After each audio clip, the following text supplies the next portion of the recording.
logo on there. Oh, nice, Yeah. So nice, nice. all right, we live. All Mm-hmm. right, everybody. This is the moment y'all been waiting for, all right? Bringing you the fam. We about to talk real estate and business. So this is Mikel. I'm not gonna steal the show because I want him to introduce himself and tell you guys a little bit about him. So Mikel, you got it. Talk to him. Who Yeah, are you? Where you from? What you do? yeah. So I'm Mikel Key, from Baton Rouge, Louisiana. Grew up there my whole entire life. Had a background in basketball. Obviously, Takara's my cousin, so I grew up idolizing her and kind of tried to fall in her path, but wasn't that good, you know. So, bounced around a little bit, played a little JUCO ball, and decided that basketball wasn't my route. So from there, I went and enrolled at Louisiana State University. Got my undergrad degree in business administration, had a concentration in marketing. And after that, kind of bounced around working and went back and got my MBA in 2011 and kind of got serious about my direction. And from there, that's when I transitioned over and started to kind of work in the corporate world. But that's kind of my background was in Baton Rouge, born and raised my whole entire life. Okay, so I like that. You already know basketball. I'm loving that. So tell Mhm. them how you got into real estate because we're gonna get into actually, what I'm saying, your portfolio and stuff like that. But give them a backstory of how you got into real estate. What was that? What did that look like? So I was always, and it's crazy because as a young kid, when my dad used to kind of bounce around in Baton Rouge, he would always bring like little books, and for some reason, he would leave them at the house. And what you may not know is my dad used to be a realtor with Century 21 in Baton Rouge, Yeah, and I didn't know that. yes, he was a realtor with Century 21. So what ended up happening, to be honest with you, I got my hands on the Donald Trump book called How to Make a Deal.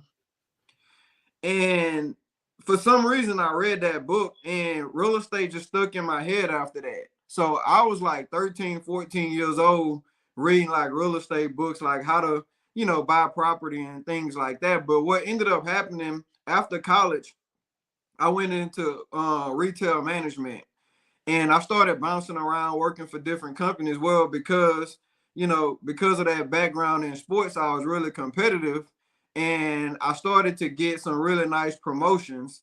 And, towards the end of my tenure in retail, I was making over 100K a year. But what ended up happening, just to be kind of honest with you, I ended up getting laid off from one job.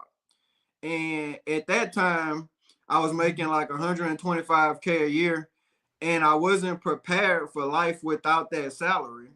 So quite naturally, when I bought my house, the realtor that helped me, she was like, "Man, like you really good at networking and talking to people." She was like, "Why don't you just come to a mixer with some Keller Williams agents?" So I was like, "You know what? I'll do it." And I went to this mixer with a lot of these KW agents, and the team leader at that time for KW, Miss Wheeler, she was really a charismatic lady. She was good at selling you on stuff, and she just dug a nail into me and was like, she just keyed in on me, and she sold me on the KWA, and so my introduction into real estate was I became a realtor, Okay. and the disappointment that I had in my corporate career kind of led me towards that direction. Like I was looking for a change. I knew I didn't want to rely on the 9 to 5 no more because it's definitely devastating when it's taken from you and you don't have anything to fall back on. So real estate for me was all about an inspiration to change my life, and that's what ultimately led me to that destination. Yeah. So you took the opportunity, right? Because Mhm. again, you wasn't a realtor, although what I'm saying, you had some interest in it, but you basically took an opportunity and you was willing to deal with whatever the consequences were, whether you like stumbled, fell, or whatever. Because a lot of people get into real estate and think, you know what, boom, I'm about to make $1 million right now as a realtor. So talk about some of the obstacles you face as a realtor getting in the business, like just being new and learning the business. Like, what was some of those obstacles for you? So it's ironic you said what you just said, and I'll kind of piggyback off that. So one of the things that I was sold on when I first got into real estate was it was like, well, it's a handful of agents in this market that's making 300K a year. So I was like, okay. And one of the biggest obstacles that I realized was you got to talk to like 100 people before you get like one person to say you can list my property. And I was miserable. So the number one obstacle that I faced was how to find clientele that was going to be comfortable even letting me in the house to have that conversation with them about how I can help them through real estate. So that was the first one. The second one was the knowledge gap, because in real estate, and you know this, I mean, because you're really good at it, there's a formula for success in real estate that a lot of new agents don't get access to. And the formula is based around lead generation. And I was not comfortable, and still to the day, like I have to make myself make phone calls. Well, that's an obstacle if you don't come from a background where you got to go out there and get it. In real estate, you got to make those calls. You got to go out there and get it. So that was another obstacle. I really wasn't comfortable with making those phone calls and really promoting and putting myself out there. And I would say lastly was the relationships. So like in order to be really successful in real estate, you got to develop relationships. And the thing about relationships is it takes time to build those relationships. So understanding that like your first year in real estate, you might make $4,000 or $5,000. Your second year, you might double it. And the third year is typically when you can kind of hit your strides, but like it's not a get rich quick scheme. So I would say those were the three hurdles that I first got that I had to overcome when I got into real estate. Okay, so you talked about your educational certifications, backgrounds, and degrees, right? I Mhm. want you to tell them because again, the storyline. I know you personally, so it's different for me. But for people that don't know you, you just told them you came from corporate, you ended up getting laid off, you went to a mixer with KW agents, got your license, Mhm. and you hit the ground running pretty much. And you were afraid to make cold calls, which a lot of us are. I don't even like making cold calls and been in it for a while. I just figured out a different way to do it. Mhm. But I want you to tell them the titles that you hold now, because you're not just a realtor anymore. You've elevated your game. So I want you to tell them the titles you hold now in real estate. Yeah, so before I get into that, I'm gonna show you. So I keep something with me, and it's so relevant for times now. So before I get into it, I want to show you the shift. So this is a very important book for all realtors. So what I figured out in year one was that I wasn't gonna make that much money as a realtor. So I had to figure out a different strategy. And the strategy that ultimately I went to was I had to build inventory so I could list it and I can make a profit. So I started building spec houses, which led me into becoming a general contractor. So that's one title that I hold. Obviously now I'm a broker, um, but I'm also a licensed sports agent. I'm not doing too much with that because I can't cold call athletes. you know. So, but listen, the titles that I'm really proud of and the things that I'm really seeing a lot of action on is obviously I'm a real estate broker, I'm a general contractor, and I do property management, and different things like that. So those are the three that I always tell people. Look, I'm a GC, I'm a broker, and I can do property management for you because all of those kind of feed into one another. So those are the real titles that I hold that I'm out here like really making advancements in the workplace with. Yeah. So you basically took your license and Mhm. leveraged it. Yes. Yeah. Exactly. Yeah. And to be honest with you, Takai, it didn't happen that way by design. My whole strategy was I enjoy building houses. And I enjoy listing my own properties. And I think that's a great lesson for all agents, out there. If you have, a 9 to 5, but you're doing real estate on the side and you're looking for ways to increase your inventory and visibility in the marketplace, one of the easiest things for you to do is become a developer because you can develop your own properties, you can list them and you can sell them. And it's a all-in-one strategy that puts you out there.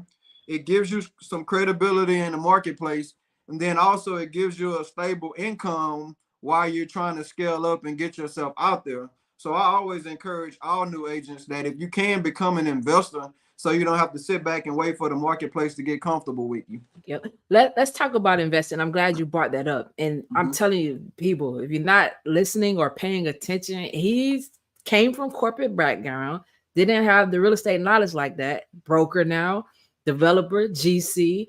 So do you need a license to be a developer? I know you need one to be a GC, but let's talk about developer because I don't think people really understand the difference between the two. So you don't need a license to become a developer. And actually, now that I've kind of gotten into real estate coaching now, I kind of advise my clients not to become GCs, because what end up happening when you become a developer, if you're a GC too, then you kind of operate in the GC mindset. And as a developer, you need to have a big picture view of the whole entire project, and you have to manage it in so many different phases.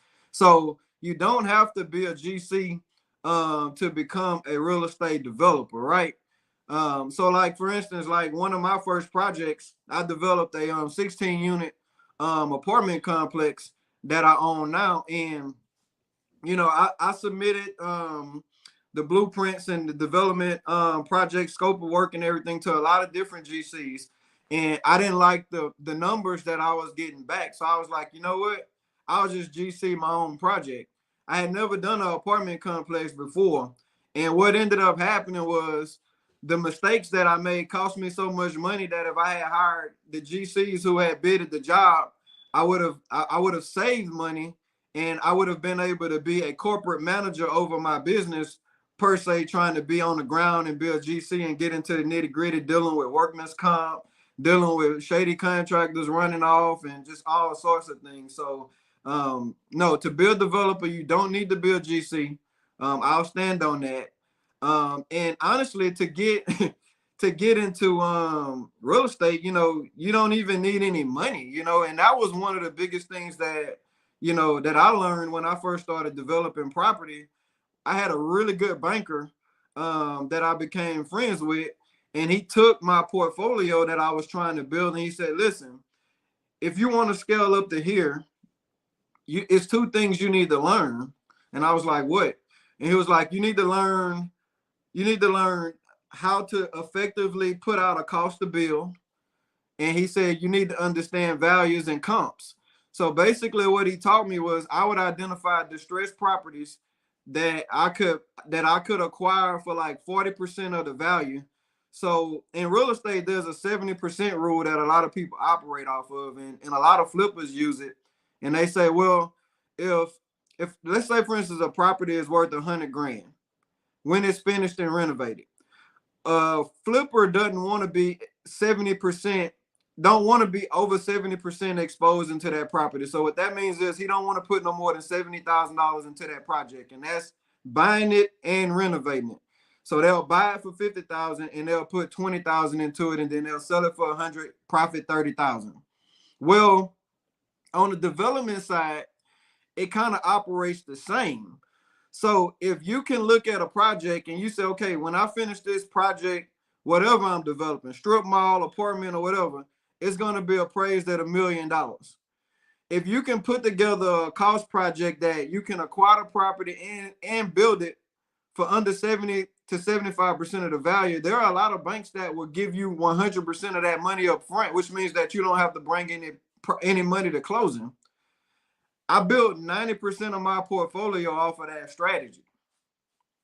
So So now that the question is going to be, how do we find those banks that's giving out the 100% financing for your deals?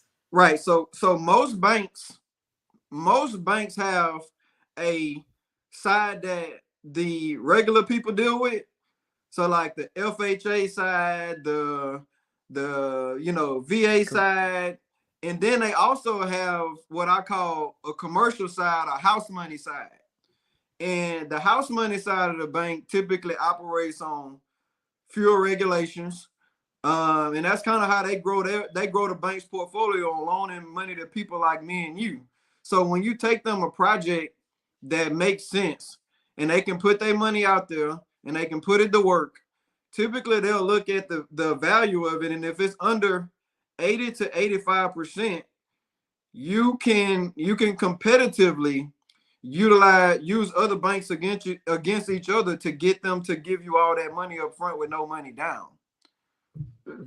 So you create, in a sense, an auction to Yeah, kind of like a bid, like how contractors do. So you're creating this space for banks to bid on giving you the money to exactly. basically flip their money, right? Yeah, but you have to understand equity, appraisals, and cost to build, because those are the three things that plays in factors in how you judge how much value you can create in the marketplace. Like you could be from Hollywood, so you can look at a duplex in Hollywood that needs work, and you can say, you know what, man, we can buy this property for this amount and we can put this amount in it, and this is what it's going to be worth.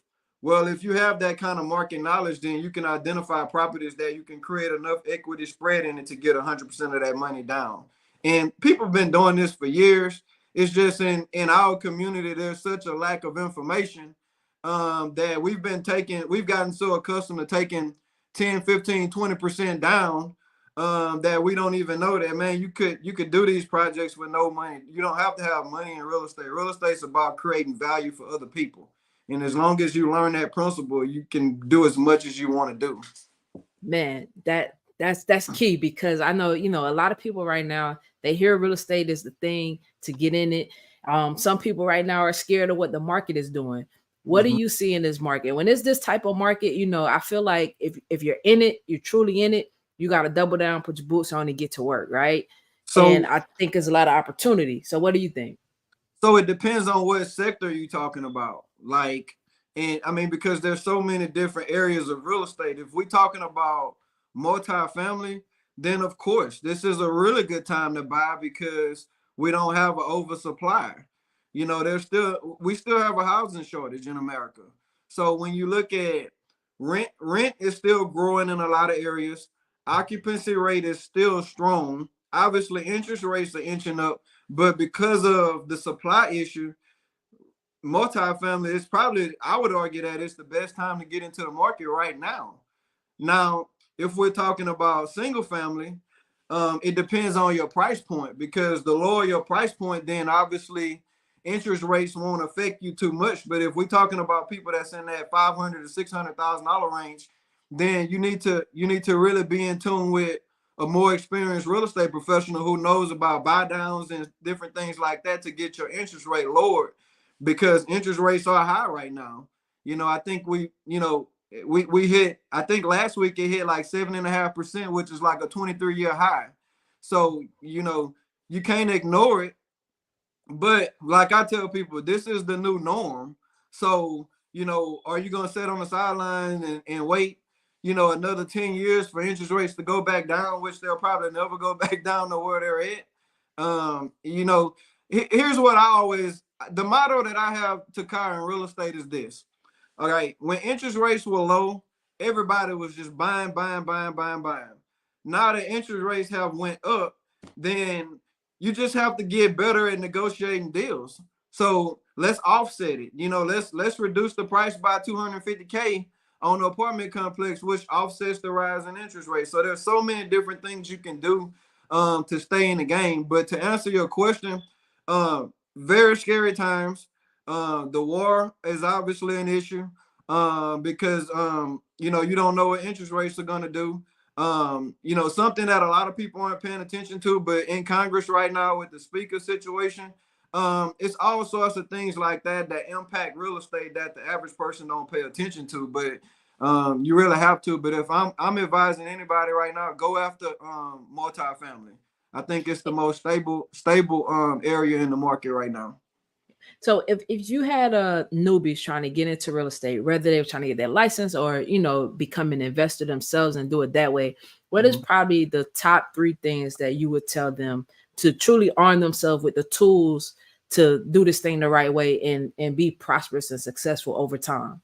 So I always advise people to become an agent, because in my in my experience, and I can take you for an example. You was a professional athlete, and now you was a basketball coach, and now you're a professional real estate professional. What happens when you become a professional in whatever industry, it makes you move differently. So like when I became a realtor, I was forced to do continuing education, and I had to learn the industry. So it equipped me with certain things that I probably wouldn't have learned if I didn't become a real estate professional. So if I'm new and I want to get into real estate and I know nothing about it, I would try to become a realtor because it would put me in a room with other people that can teach me. Um, the second thing I would do is I would get a 9 to 5. I would make sure that I have a steady job because one of the biggest barriers to enter this market is a lot of people don't have W-2s. They're not filing their taxes correctly. And I'm sorry, to get in this industry, most people are going to want to see that you can pay them back. Now, if you don't have that work history built up to where you can go and get a loan, you could become a wholesaler. I won't really go into it too much because I think Takara sells a course and I know I can mentor you on that. But wholesaling is just when you go out and find a deal, you don't have any intentions on buying it, but you can take it to an investor that'll pay you for that deal. A lot of people get in the industry that way because it pays well, and you can learn a lot from the rooms and the people that you're going to be rubbing shoulders with. Um, but so I would have a job, I would become a realtor, and probably the third thing that I would do to Kyra is I would get a mentor. Um, Real estate is an industry that an L is not an L like when you selling shoes or you on the corner selling t-shirts or some goods. I can tell you that my biggest L was probably 250,000. When you take a L in real estate, it's the kind of L that takes you years to come back from. So if you have a mentor, you have a good mentor that's been in the industry, they can give you advice on how to not go through the same things that they went through, which is why some of these mentorship programs are so important. I know a lot of people look at the cost and say, well, I don't want to pay this guy $2,500, but I can tell you if I had paid somebody $2,500, it probably would have saved me $1 million. Just being honest. So those are the three things I would do. I would become a professional. I would make sure that I got good job history built up so I can go to a bank and ask them for money. And lastly, I would get a great mentor. Man, I'm glad you mentioned that last part. Because people look at it as, man, I don't want to pay this person this amount of money. Mentor or coaching. Like, Mhm. if you have a good coach, you got to think about it. Definitely with our basketball backgrounds, the one thing we've always had playing the sport is a coach. I Yeah. don't care what level you're at. Me going to the professional world, I still had a coach. I had somebody leading and guiding me because guess what? They see things differently from me. I can play the game the way I want to play it, but they are a different set of eyes and they're coming from experience, shortening that learning curve. So a Mhm. lot of people feel like, man, I don't want to pay this money, but you just mentioned something important, the opportunity cost. So basically you didn't pay it and you feel like, man, I lost $1 million because I didn't pay $2,500 per month or whatever that fee was. So Yeah. I'm glad that you mentioned that because a lot of people are like, nah, I'm not paying that, but they don't want to pay it to a person that's tried and true. Talk to them about your portfolio. What have you built up coming from your corporate background, getting into real estate? How does your portfolio look right now? So right now I have about 107 units of rental properties. And that's kind of a mixture of single family properties, and I have like 40 single family houses. I just bought one a couple of weeks ago, and then I have the rest of it is just apartment complexes, duplexes, triplexes. I got a couple apartment complexes that's over 20 units. So that's typically what I have. I have one commercial building that I bought with the idea that I was gonna open up a restaurant, and that didn't work. So I'm still kind of holding on to that building. It's off I-20, but everything else I have is single family or either multi-family.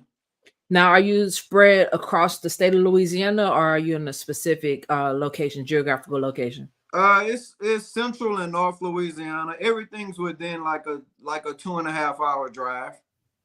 Okay. How important is that being able to get to your properties in that radius? Because I know a lot of people like, man, you could go invest over here, but then you have no ties to that location. You know, I think it's important that you're within a 1 day's drive if you want to self-manage. Now, I would argue that it can be almost like, for instance, if I start buying property in Florida, obviously I got to make sure I got good managers in place and my management skills have to be on point. Some people would argue that it's better to be in that kind of situation because it forces you to hone in on how to properly hire great property managers and and truly be that manager over your portfolio. Now, for me, I'm typically hands-on, and you probably be hands-on too, because of your background. So I like to be within a 2.5 to 3 hour drive of all my properties. That way, if something go on to where something, a fire or an incident, you can get to your properties fast and kind of mobilize. So I think it's very important for new investors to buy in their market so they can get comfortable with property management. Because here's the thing, real estate is a really good industry, but it attracts a lot of scam artists. So like, property management is one of the biggest areas of scamming. Not coaching, not all of that. Like, property management is one of the biggest areas where property owners lose money. So buying property for the first time and not understanding how management truly works can be very detrimental to your profitability and growth in real estate. So I think initially buying your market, and then as you get more seasoned, start branching out and buying in other areas because you understand the true meaning of what a good property manager should look like. Yeah. So I want you to talk to them about, because I'm basketball, so I got to bring it to the forefront. Mm-hmm. How has basketball helped you in your real estate career on this journey that you're on? So two things. One of my coaches told me early on that he was like, he used to call me Money because I had a good jump shot. So he said, Money, you're gonna be really good in business, or whatever you choose to do. He said, because you understand how to be a good teammate and how to be a collaborator. So basketball taught me the importance of collaboration, and then also it taught me the importance of having a drive. And those two things in real estate is gonna make you or break you. If you don't have a drive, then you're not gonna be successful because you're not gonna go after deals. And if you're not a good collaborator, then you're not gonna be successful because real estate is truly a team sport.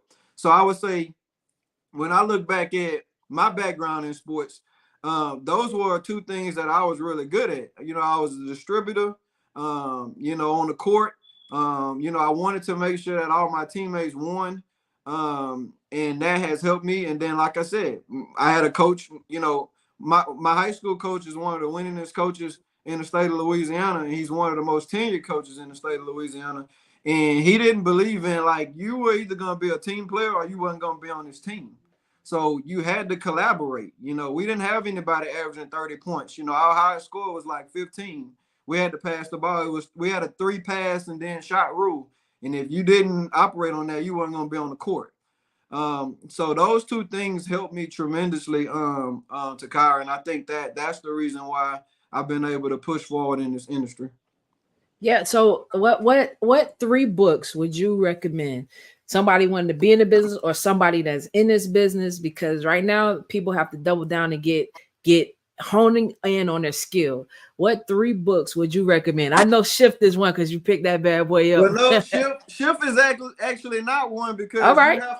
you have to be ready for a shift before you can shift. So you Come on now. The crossover. Listen, $1 Million Real Estate Agent by Gary Keller. I keep this on me at all times. That book teaches you the principles of how to lead generate. So, KW is modern. I think, which company are you with now? EXP, baby. Hold up. All right, so listen, I'm gonna not even talk about KW because EXP's founder, I think, was like the biggest producing agent with KW. He had the biggest team. So lead generation is super important, and that's what EXP's founder does. He teaches you how to lead generate. Hey, I like that. Nice plug. There we go. Look, Dale Carnegie, How to Win Friends and Influence People. This book right here is so important for so many different reasons, because here's the thing. You don't want to learn how to fake it till you make it. All of us are naturally, all of us are not, to me, I think everybody wakes up every day wanting to be a nice person and trying to do right about people. And what happens is some people get taught certain strategies on how to expand on being kind. So like whenever I'm in the coffee shop and I buy coffee for somebody, I'll just do that out the kindness of my heart. But capturing their name, and finding out where they work at, it allows you an opportunity to follow up at a later date. So what that book taught me was how to capitalize on the tools that I already had. Like, I'm already nice. I try to be kind to people. I try to help people. Well, how to enhance that to actually build a business on the back of that. So, How to Win Friends and Influence People by Dale Carnegie is another book that I would recommend. And then Rich Dad, Poor Dad. Okay, a church friend of mine who was retired, living off a pension and some rental properties that he purchased. He came to my graduation when I got my MBA back in '08, and he handed me two things. He handed me a coin, which I lost, and he handed me, um, she said, "Can you put the book name in the chat, please?" We'll get that to her. I'll make sure I get that to her. And I actually got I'll buy her a copy of Rich Dad Poor Dad and send it to her so she can read it on e-file. He gave me Rich Dad Poor Dad, and it sat on my shelf for 7 years, and I didn't touch it until I lost my job. So hold on, it's sat on your shelf. Rich Dad Poor Dad sat on your shelf for 7 years. You had it in your possession, and until something happened, right? Basically, something drastic, life changing for you happened. You picked that book up. Picked it up and read it. And Rich Dad Poor Dad, it teaches you about cash flow. And the biggest part of the cash flow quadrant that I was operating in was I was buying too many liabilities. Like, my car note was too high. My credit cards was out of control. And I just didn't understand how to play that game of assets versus liabilities. And he put it into perspective for me, and it made sense. So, those are the three books that I would recommend. Rich Dad Poor Dad definitely is going to change your life. Now, I can tell you, Rich Dad Poor Dad and Dave Ramsey, they kind of go against each other, and both of them, I'm the older I get, the more I'm kind of leaning towards Dave Ramsey now. I want to kind of be out of debt. But to build that income up, you gotta acquire debt to get those assets and produce that cash flow. And Rich Dad Poor Dad teaches you that. Yeah, and for those of you that are gonna pick up Rich Dad Poor Dad, there is a board game called Cash Flow. Yeah. And I'm telling you guys, if you play this board game, it shows you how we're kind of on a hamster wheel and how we can't get off until we become an investor.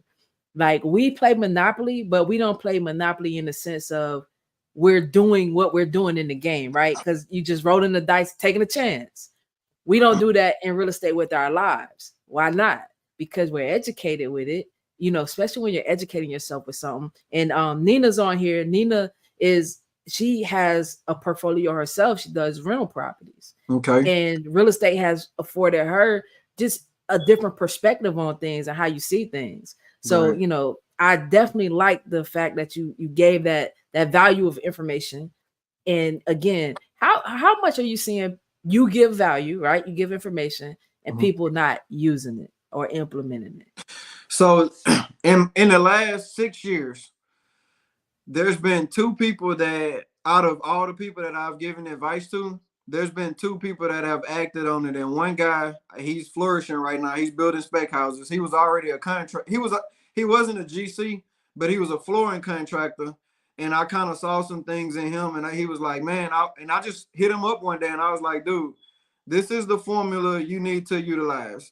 You need to become a GC, and you need to start building your own houses. He had a very successful flooring company, and now he's building houses all over the place. So he's done that, and then there's been one other former student of mine that is buying properties now. But a lot of people don't act on the data that you give them, and quite naturally, here's the thing, like um and I try to always connect things back to where we all come from as a people. And you got to understand something, as minority people, we were always taught to be consumers. And there's actually, and I'll send this to you, to I don't know if you've seen this, but there's actually a YouTube video that's floating around on how to properly sell to black people. This thing was produced back like 60 years ago. Wow. And it taught you, like, it taught retailers back in the day how to target black people. So like how to dress your mannequins up, what color to paint your cars, and when they come in, let them sit in it. Let them do, like, it's a whole strategy out there on how to keep us from like getting this knowledge on how to buy businesses and how to acquire assets.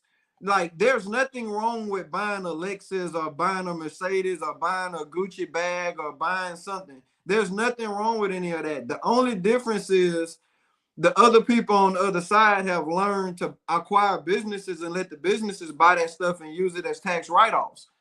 But what happens when you start buying that stuff, and look, I don't really want to go too much into this, because you start, like, literally, like, when I talk about this kind of stuff, like at the barbershop, at the cigar lounge, like, you can literally see people faces like hitting the ground, because it's like 40 and 50-year-old people who have like maxed out their savings, like trying to buy $400,000-$500,000 houses and all these cars, and they're so over leveraged before the kids even go to college.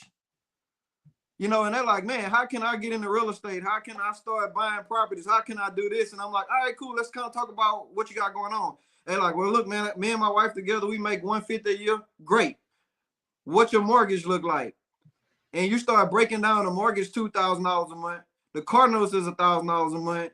I'm like, how old is your kids? They're like, well, my daughter's 16. She's getting ready to go to college in the car. I'm like, shit. Like, look, y'all need to sell the house, get rid of all the cars, and then we can start talking.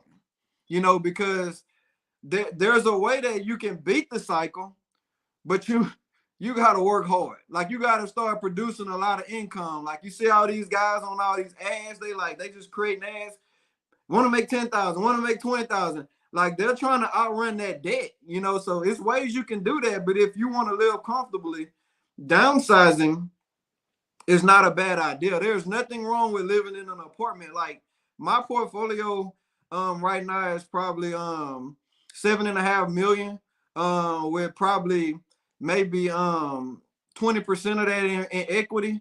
And me and MJ just moved out of a 2-bedroom apartment. And I'm totally okay with that. Like, I am totally okay with that. I pull a little cash flow off to live off of, but other than that, I like to see my businesses steady move. One thing you said, it again, for me, I have to relate everything back to that basketball world, right? So I knew when I was trying to make it to the league that it came with a sacrifice. What was I willing to sacrifice to get to my dream? And that's exactly what it sounds like you're saying. Like, sometimes we're like, you know what, we got the house, but we could be over leveraged. We got the nice cars, we're over leveraged. We don't want to sacrifice selling the house, downsizing the cars too, because we don't want what the other people on the other side got to say. Like, we don't want the people talking about us. And I think that comes with our culture, because if you got the end game in play, if you got the vision in play, doesn't matter what they say or what they think, because you know what you're trying to do, right? Yep. Life is really good on the other side of that spectrum. Like, when you don't have, like, when you got $2,000 or $3,000 in positive cash flow coming in every month, it's gonna hit like clockwork. Then if you go and get that mortgage that's $1,500 a month, you're not tripping, because at that point you're playing Monopoly. Like, Monopoly, listen, Monopoly is so real that people don't even understand it. Yeah. Like that board game is so real. And unfortunately in America, the winners of Monopoly is the banks. And Yes. the Jeff Bezoses and people like that who understand how to build businesses and live off the equity, and build their life. Like America is capitalism. There's nothing wrong with it. I would argue that even racism, which is why I don't really run around talking about Black Lives Matter, because racism is all about capitalism. And the beauty of the world that we live in right now, especially in the United States, is racism doesn't have a color. Like I always even tell, like I got a good group of like Caucasian friends that I hang out with, and I always tell them like, dude, if you're in the middle class in America or if you're in the bottom, like it don't matter what color you are, America is gonna beat you down. So like racism right now is not, it's capitalism, and it has always been capitalism, but we were just taught to look at it differently. So we focus on black and white and all that kind of stuff, which at the end of the day, it keeps you down and it keeps you oppressed. And you don't ask the questions that you need to ask because you walking in rooms looking at your skin color.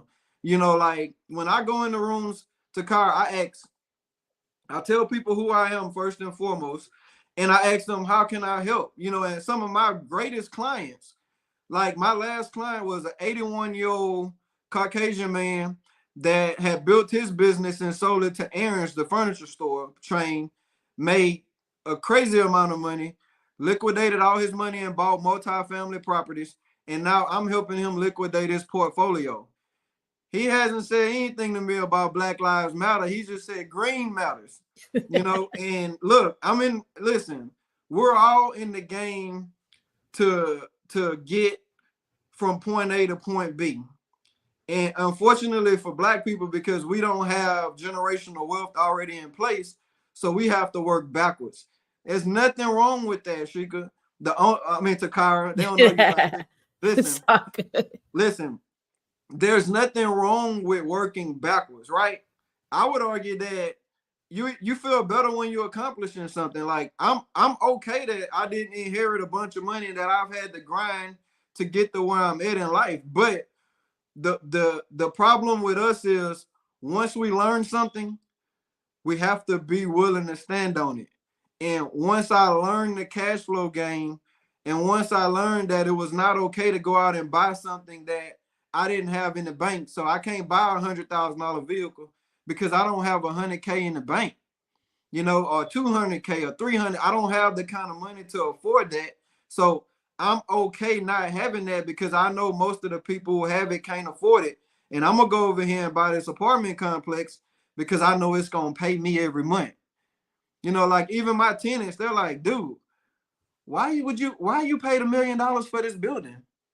Like, dude, you really paid $1 million for this building? And I'm like, nah, I paid $0 for the building, and I'm making $6,000 a month off this building. So I'm making $72,000 a year, and I paid nothing for it. You're just looking at the sticker price. We're not looking at how to buy it.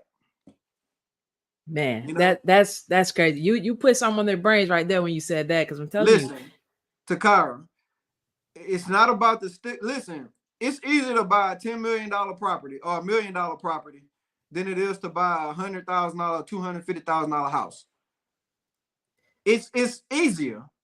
You want to know why? Talk to me and talk to them. Okay, because when you're buying businesses or multi-family apartment complexes, the banks analyze the properties or the business and not you. So I'm glad you said that. So when I'm going to buy, my residence, single family home, it's all about me at this point.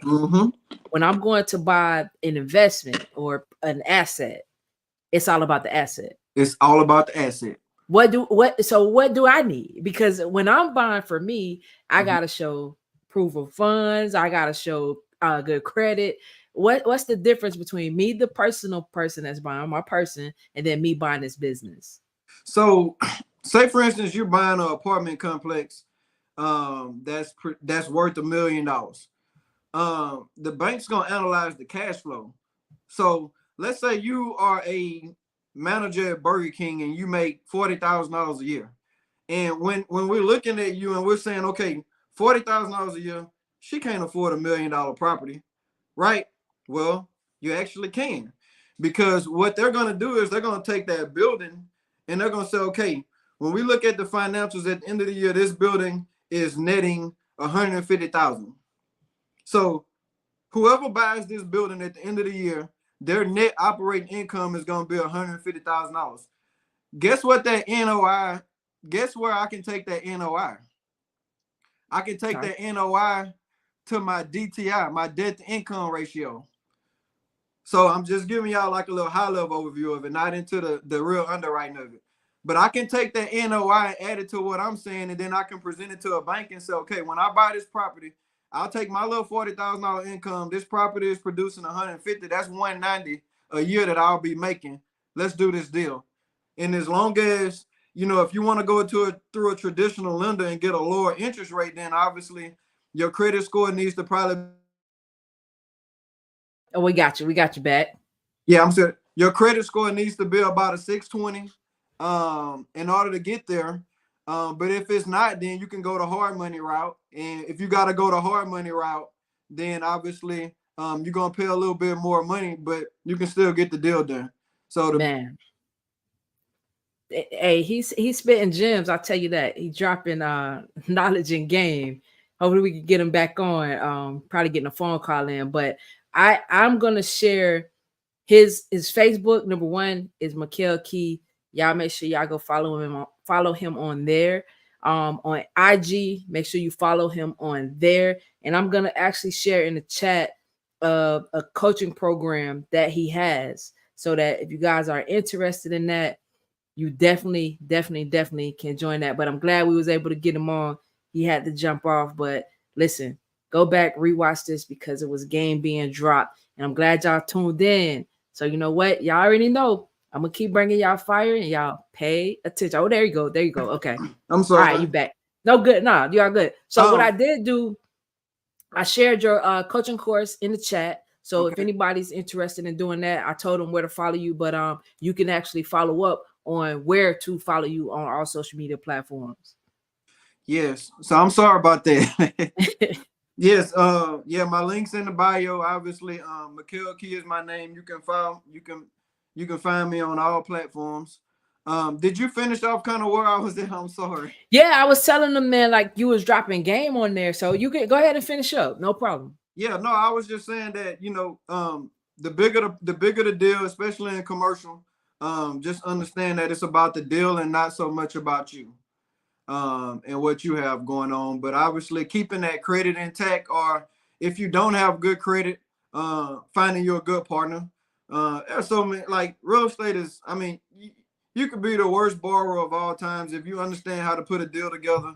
And you bring in good key partners, you can do a deal. It's not that hard.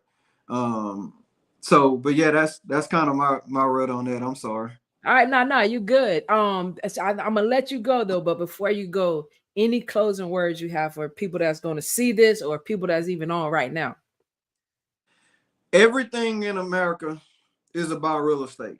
You know, the dentist offices that you're going to, they're in real estate. The hospitals that you're going to, they're in real estate. The restaurants where you're going to, they're in real estate. When you go home and go to sleep at night, real estate. You go on vacation, you're in real estate. Like everybody should learn the game of real estate because our lives are impacted by it every day.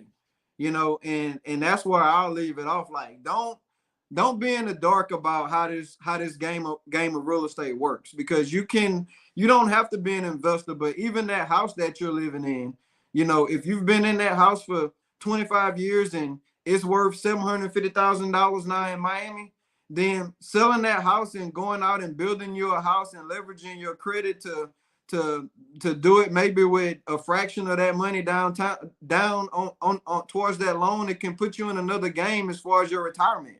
So like just having the basic knowledge of where you're at right now in your life as it relates to real estate can change your life. Like I see so many 80, 90-year-old door greeters at Walmart, and I'm like, wait, you know, you own your own house, like you like, and they sitting on their retirement. They just didn't realize it. So just understanding that is so important. But listen, be great. Don't let anything keep you down. So many people are depressed right now. Inflation's going up, disposable income's going down. We're in tough times, but now is the time to get a hold of your side hustles, and learn the game of real estate, because it can truly put you in a position to handle the next 10 years, which I think is going to be very tough. So we got to fight hard to keep our heads above water. Hey, I love it. I love it. And I appreciate you. Thank you for jumping on, dropping the knowledge, dropping them gems Hey, already. listen, I love you, man. Listen, I love you I've too, cuz. always looked up to you, and I just appreciate you for inviting me, because I ain't gonna lie, I was a little in my feelings because you ain't never invited me to be on your platform. I'm like, dang, I gotta keep working, man. She won't Hey, let me in the game. like, you know? like, hey, I always watch in the game. I'm like, yo, the scheduling. I'm like, man, you be out on the grind being busy, but I'm glad you're like, you know what? I'm gonna make myself available. So you know what? Check this out. We got to do more of it. Got to do Hey, more of it. hey, the one lady that asked Oh, for that. that's a friend of mine named Jamal. Okay, Yeah, Jamal. yeah. Okay. Make sure, Jamal, if you can, just inbox me, and I'll get you that link to Rich Dad Poor Dad for sure. So just tell him to inbox me, and I'll get him what he needs. Okay, all right. That's a bet. Appreciate you. Hey, be good. I be telling my people they gotta pay attention. So hopefully they paid attention to what you said. All right, baby. Take All care. right.